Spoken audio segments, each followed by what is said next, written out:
Hi, I'm Joan Newcomb, and today's weekly musings is running on fumes. I'm doing a series of weekly musings, and I'm using posts from my blog, Adventures in Density and Effort, as inspiration. Now, I wrote these a while ago, and the world has completely changed since then.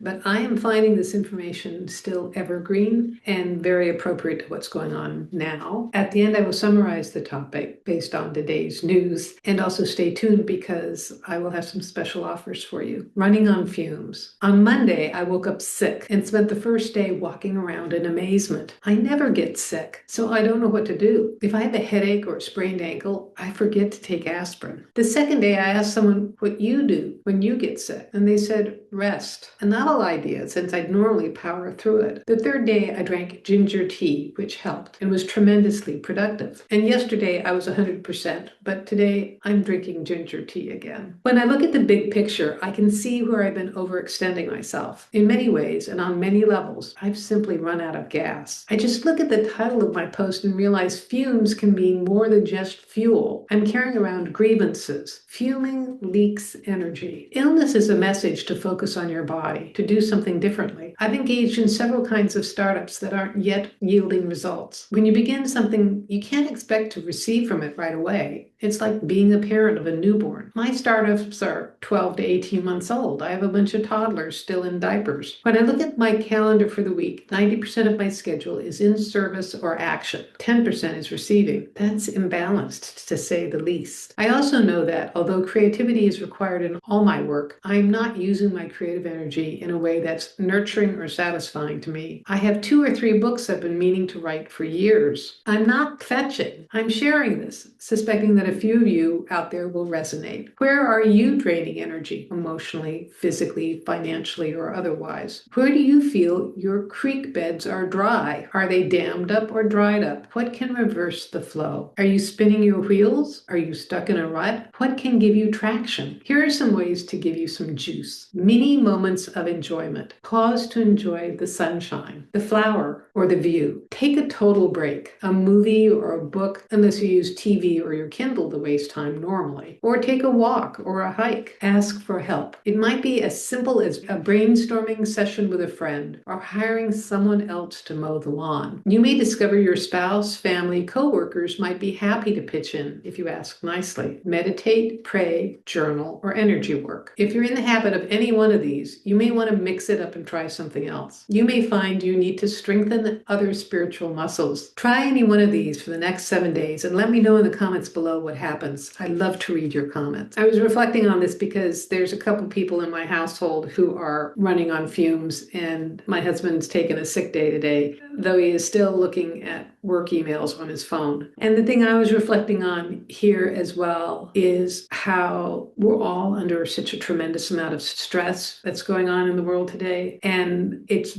so easy to just ignore self-care. One of the things I notice in terms of many moments of enjoyment is I have been just in love with the trees around here. I live in the Northwest right now. I'm going to be moving to Spain in January, but I'm in the Northwest right now, and I am just in love with the evergreenness of it all, surrounded by 100 feet tall Douglas firs. There are also flowering trees in full bloom, as well as flowering bushes, and it's just a beautiful time as I feel the love for these living plants, these trees and bushes. I also see them or feel them resonating back to me. I did go through a period of time in terms of taking a total break, binge watching several shows on TV because I don't normally binge watch anything. My husband and I will watch travel documentaries.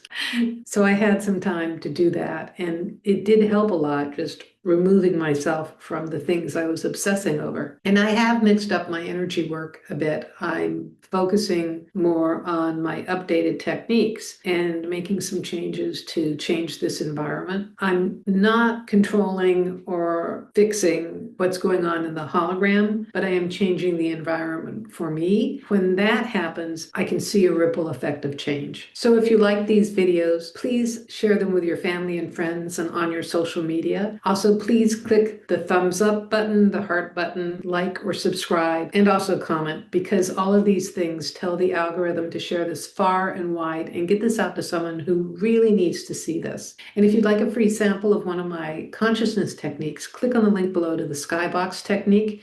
It'll give you a drone's eye perspective of what's going on in your life and also what's going on in the world today. And if you want to learn how to do this for yourself, click on the link below to my self-study course. It'll teach you tools and techniques so that you can navigate your life as consciousness. And if you want to know more, my website is joan-newcomb.com, and you can go there to learn about my individual sessions and my coaching programs. So go to joan-newcomb.com, and I'll see you next week in another Weekly Musings.